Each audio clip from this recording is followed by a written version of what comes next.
Wallis Simpson was created as the villain of the greatest love story of the 20th century. That framing has held for nearly 90 years, and it has done useful work, above all by keeping people from asking what happened to the villain after the story ended. In the final years of her life, as she lay mute and bedridden in a Paris mansion, her nurse, a woman named Elvire Gozin, tried to get a message to Queen Elizabeth II. Gozin wanted the monarch to know that something was terribly wrong at the Villa Windsor, that the Duchess of Windsor was suffering, that conditions inside the house had deteriorated beyond anything acceptable for a former member of the royal family. The message never reached the Queen. Help was sought, nobody came. And the people who could have intervened had spent 40 years training themselves not to. One phrase explains why. Elizabeth, the Queen Mother, called Wallis Simpson the lowest of the low. Those 5 words functioned as a verdict, handed down from within the institution and enforced by it for half a century. They stripped Wallis of royal protection and created the vacuum of isolation that a Parisian lawyer named Suzanne Blum would later monetize for over a decade. Blum didn't build the cage. The Queen Mother did. Blum just charged admission. But prosecution has to be earned through honesty, so the defense gets to speak first. Wallis Simpson wasn't a gentle woman. She called the Queen Mother Cookie, a mocking jab at Elizabeth's weight, her fondness for rich food, her increasingly matronly figure. The nickname circulated through drawing rooms in London and Paris, whispered behind hands, giggled over by society people who enjoyed royal gossip as sport. It was cruel and precise, the kind of insult that finds the nerve because the person delivering it has no body fat and knows it. Elizabeth Bowes-Lyon had been slender and pretty as a young woman. By middle age, she had thickened, and Wallis, who maintained her own angular figure with ruthless discipline, made sure everyone noticed the contrast. The cruelty was deliberate, and it was personal.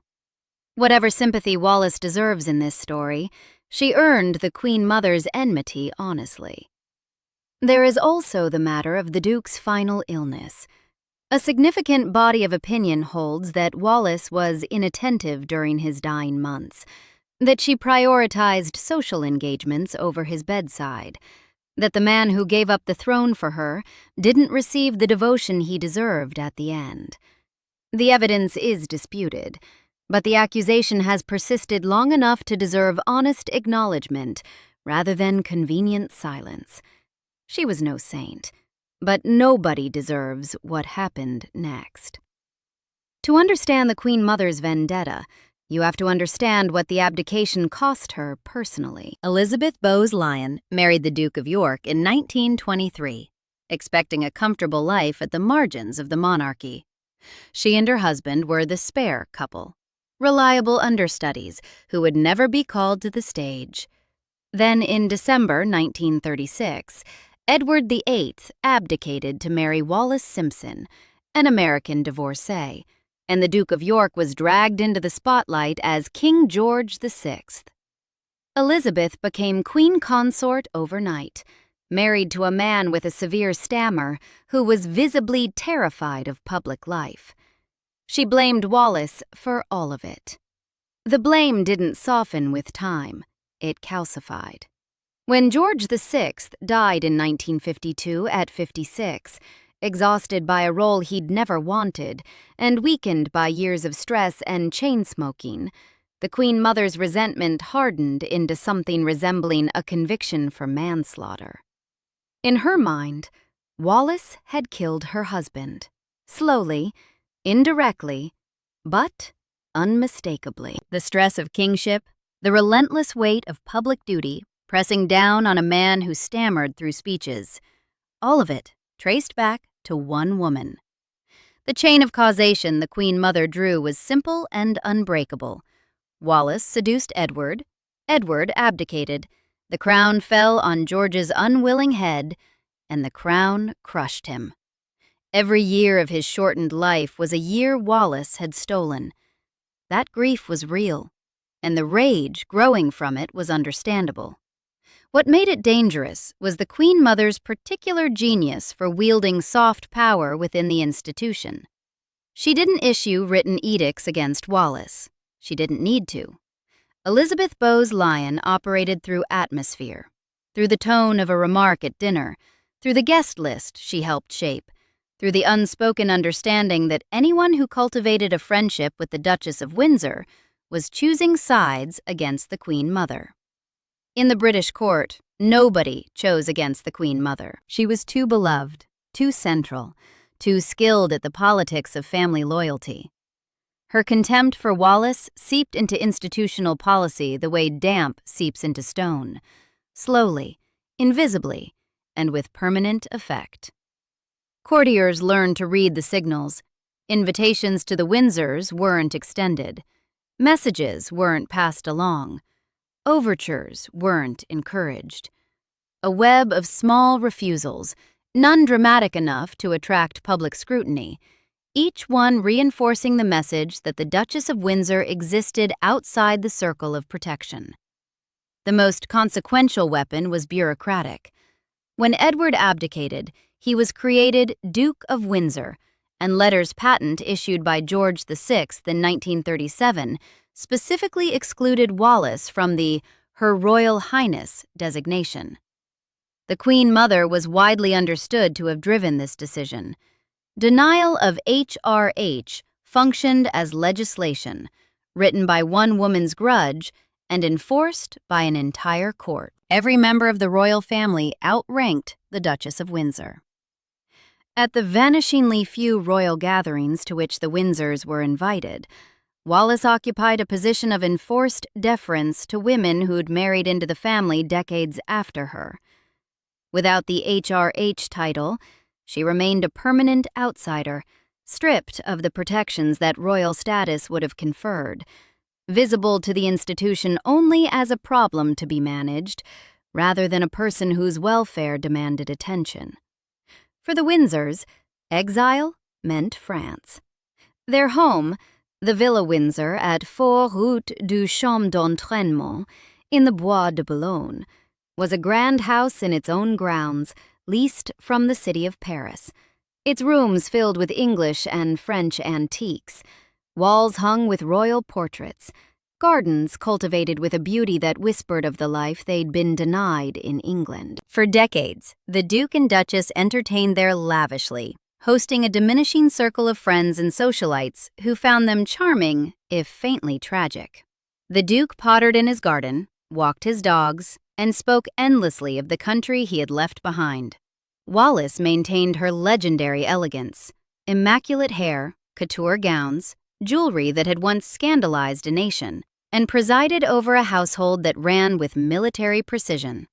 Beneath the polished surface, the architecture of their exile was crumbling. Friends were dying or drifting away. The social invitations grew thinner each year, and the one institution that could have provided a safety net had spent 4 decades learning to look through them. The grandeur of that house stands in direct contrast to what eventually happened inside it. The Duke of Windsor died on 28 May 1972. He was 77. His body was flown to England and lay in state at St. George's Chapel, Windsor, and Wallis, frail, stunned, heavily medicated, was received at Buckingham Palace by Queen Elizabeth II. By all accounts, the reception was correct, even compassionate. But it was temporary. Wallis returned to Paris, to the enormous house that now contained only servants, memories, and silence. "Poor Wallis has been so alone since the Duke died," one friend observed. "She is really most unlucky." The observation proved more prescient than anyone could have known. After Edward's death, the Duchess drank rather heavily, noted by those around her with the kind of gentle euphemism that conceals real alarm. Her health, already fragile, began its long collapse.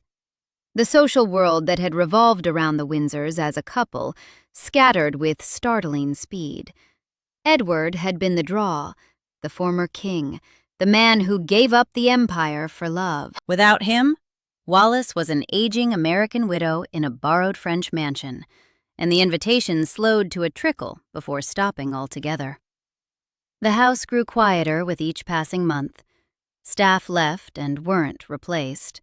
Rooms that had hosted ambassadors and socialites sat increasingly empty, silver going unpolished, the gardens losing their edge season by season. The world was forgetting about the Duchess of Windsor, and the Duchess of Windsor was losing her grip on the world. What should have happened next was straightforward. The British royal family had the means, the resources, and the moral obligation to ensure that the widow of a former king didn't fall through the cracks. Wallis was receiving a financial allowance from Queen Elizabeth II, an acknowledgement that the crown bore some responsibility for her welfare. But the money arrived while the people didn't. No permanent royal liaison was installed at the Villa Windsor. No senior member of the family visited regularly or monitored the Duchess's condition as it deteriorated year by year.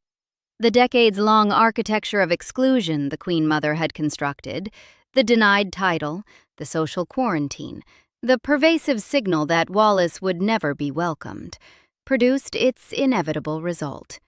When the Duchess of Windsor needed protection, the position of protector simply didn't exist. The institution that should have been her safety net had spent 40 years cutting her out of it.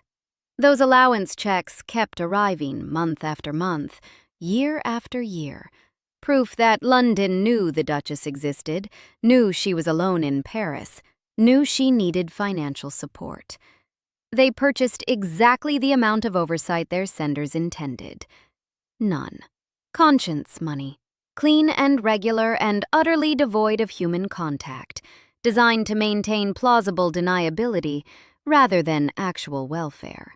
Into this vacuum stepped Maître Suzanne Blum. Blum was a Parisian lawyer of formidable reputation and terrifying will. She had represented the Windsors' legal affairs in France for years, but the Duke's death transformed her from solicitor into something closer to sovereign. She came to hold complete control over the Duchess's affairs, financial, medical, social, every dimension of a human life.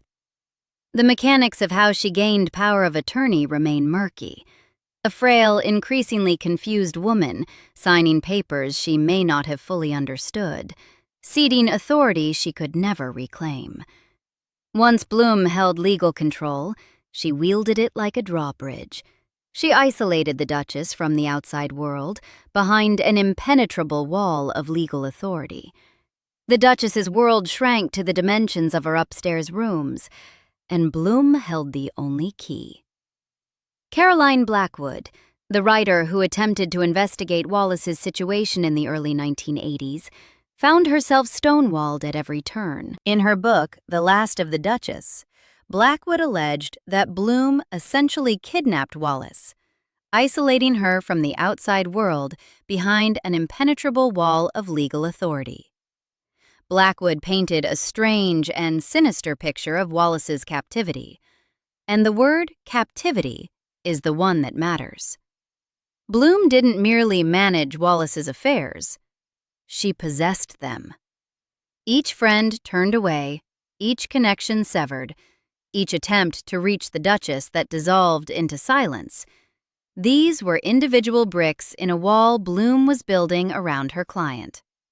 But the foundation of that wall had been laid decades before Blum arrived. Every social connection the Queen Mother had severed, every invitation never extended, every year of institutional cold shoulder had thinned the Duchess's world to the point where one determined lawyer could capture what remained. Around 1980, Wallis lost the ability to speak. For the remaining 6 years of her life, she existed as a bedridden recluse, seeing no one except her doctor, her nurses, and Suzanne Blum. A woman who'd once been the most talked about person in the British Empire, whose wardrobe was catalogued by Vogue, whose dinner parties were chronicled in the society pages of 3 continents, now lay silent in an upstairs bedroom of a Parisian mansion, unable to call for help, powerless to protest what was being done around her, incapable of saying even her own name. She was alive, and she'd been erased. In the rooms below, Suzanne Blum was conducting business. Historian Hugo Vickers' investigation, Behind Closed Doors, the tragic, untold story of the Duchess of Windsor, provides the most thorough documentation of what happened at the Villa Windsor in those years. Based on extensive witness interviews and document analysis, Vickers assembled a detailed record that, while contested by some, remains the scholarly backbone of this period. A pointed critic of previous coverage has written, "I feel you utterly uncritically accept that Suzanne Blum was a dreadful villainess." That challenge deserves respect. Every charge that follows traces to specific testimony and documented evidence compiled by Vickers. Where he works from suspicion rather than proof, that boundary is marked. The specific cruelties Blum inflicted on her client are best understood as charges in an indictment. Charge 1. Sedation. When plastic surgeon Robin Baer managed to gain access to the Villa Windsor to see the Duchess, she was sedated, either before or during his visit, so that no independent medical professional could properly assess her real condition. Baer had treated the Duchess before and arrived with legitimate medical purpose. Blum treated him as a threat. A woman who already couldn't speak was rendered unconscious, so she could communicate nothing through her eyes, her expression, or her physical state. The purpose was concealment. What was being concealed is answered by the remaining charges. Charge 2. The stripping of identity. Wallis Simpson had been famous for her immaculate personal presentation. In a real sense, the only armor she'd ever possessed against a world that judged her harshly. In her final years, her Estee Lauder creams were replaced with cheap alternatives. Measured against the larger cruelties, this can sound trivial. It wasn't. Blum was dismantling the last physical traces of the woman Wallis had been, substituting economy-grade products because the person lying upstairs could no longer tell the difference, and nobody else was permitted close enough to notice. Each small replacement carried the same message: you no longer matter enough for the real thing. Charge 3. The removal of companionship. The Duchess's beloved pugs, Ginseng and Diamond, were permanently taken away. Dogs had been a constant in the Windsors' lives. The Duke's devotion to his Cairn Terriers was legendary, and Wallis had kept the tradition after his death. For a woman who couldn't speak, who received no visitors, who lay in a room that had become a cell, these animals were the last living connection to warmth, given without condition or agenda. Where the dogs were sent, the record doesn't clearly say. It only confirms they were gone. Charge 4. The plunder. Over the course of Blum's stewardship, roughly $400,000 worth of the Duchess's possessions were sold: furniture, silver, personal items, each carrying a memory, each sale erasing one. The proceeds didn't visibly improve Wallis's care. They vanished into the administrative machinery Blum had constructed around her client, a machinery whose primary function had shifted from protection to extraction. Piece by piece, the Villa Windsor was being hollowed out while its occupant lay upstairs, unaware that her home was being sold around her. Charge 5. The violation of privacy. Blum authorized publication of the Duke of Windsor's love letters, intimate correspondence between a king and the woman for whom he surrendered the crown, letters never intended for public consumption. Hugo Vickers suspects the permission letter authorizing this publication was forged. He frames this as suspicion rather than established fact, and that distinction matters. But if the suspicion is correct, Blum was fabricating the Duchess's consent to legitimize a posthumous betrayal of both the Duke and the Duchess. The letters were published. The world read them. The woman whose most private moments they contained lay upstairs, mute, unaware, in a bedroom whose conditions were quietly collapsing. 5 charges, 5 acts of predation, against a woman with no voice and no defender. Each one carries an implicit secondary indictment, because for every cruelty Blum committed, there was a corresponding silence from London that enabled it. The Duchess was sedated when a surgeon visited, and nobody from the palace demanded independent medical access. Her possessions were sold, and nobody from the crown challenged the legal authority under which they were being liquidated. Her dogs were taken, her creams swapped, her husband's letters sold to publishers. Through all of it, London maintained its silence. The royal family knew the Duchess existed. They knew she was alone in Paris. The allowance checks proved as much. They were underwriting the household while someone else ransacked it, and that arrangement suited everyone in the palace perfectly, because the one thing worse than Wallis Simpson suffering in Paris would have been Wallis Simpson requiring attention in London. Elvire Gozin tended to the Duchess in her final years and witnessed firsthand what a woman once married to a king-emperor had been reduced to. What she saw drove her beyond professional discretion and into action. She attempted to get a message to Queen Elizabeth II, telling the monarch that something had gone terribly wrong at the Villa Windsor, that the Duchess was suffering, that intervention was needed. The message didn't arrive. Whether palace staff intercepted it, whether it was swallowed by bureaucratic layers that insulate the crown from the outside world, or whether it was simply lost in the enormous gap between a Parisian nurse and an English queen, the result was identical. A woman on the ground, with direct knowledge of the Duchess's suffering, tried to reach the one person with unquestioned authority to act. The system absorbed her cry and produced silence. Gozin also provided the characterization that cuts deepest. She described the conditions inside the Villa Windsor, inside the mansion, in the Bois de Boulogne, in one of the most prestigious districts of Paris, in terms that amounted to calling them a slum. Wallis Simpson died at the Villa Windsor. She wasn't relocated to some decrepit flat. Gozin was describing what happened inside a grand house when the people responsible for its occupant abandoned their obligations. Rooms that once gleamed with polished silver and fresh flowers had degraded under a regime of neglect and extraction. A household that had employed a full staff now operated on a skeleton crew. The mansion's address hadn't changed, its purpose had. It had become a warehouse for a woman nobody was coming to collect, administered by a lawyer who was selling off the inventory. You can't accidentally let a mansion become a slum.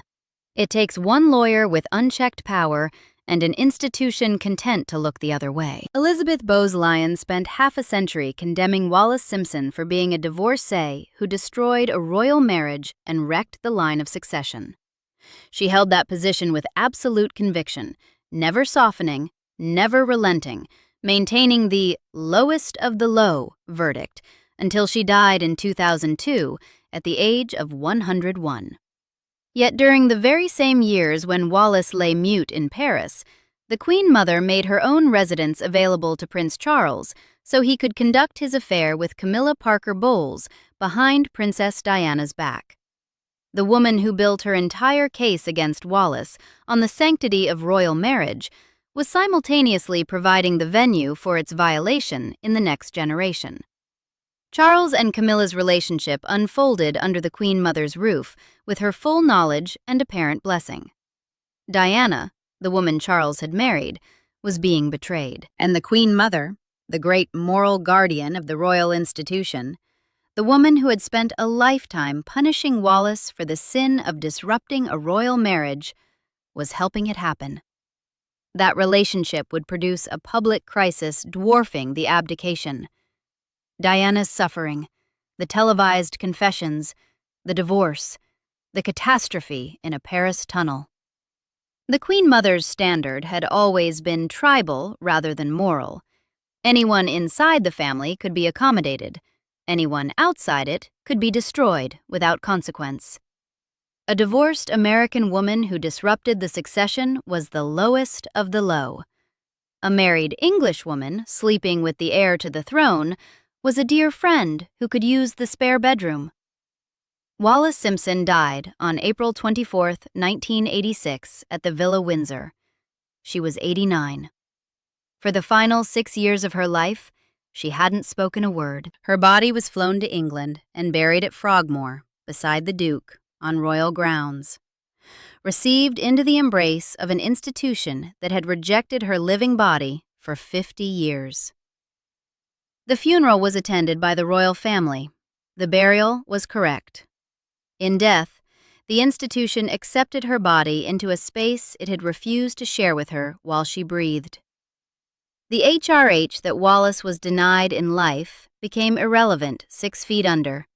The earth didn't check letters patent. 2 quotes sit at the center of this story, facing each other across decades. The lowest of the low, spoken from the heights of royal power by a woman whose contempt shaped institutional policy for half a century. And the word slum, spoken from the bedside by a nurse who saw what that policy produced and tried, unsuccessfully, to make someone in authority care. The Queen Mother's condemnation created the conditions.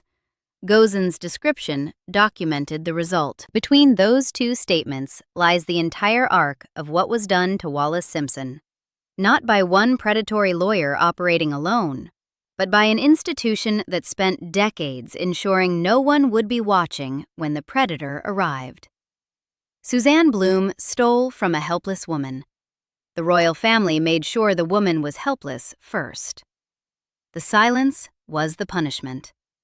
And the silence was the crime. If this story meant something to you, subscribe for more like it.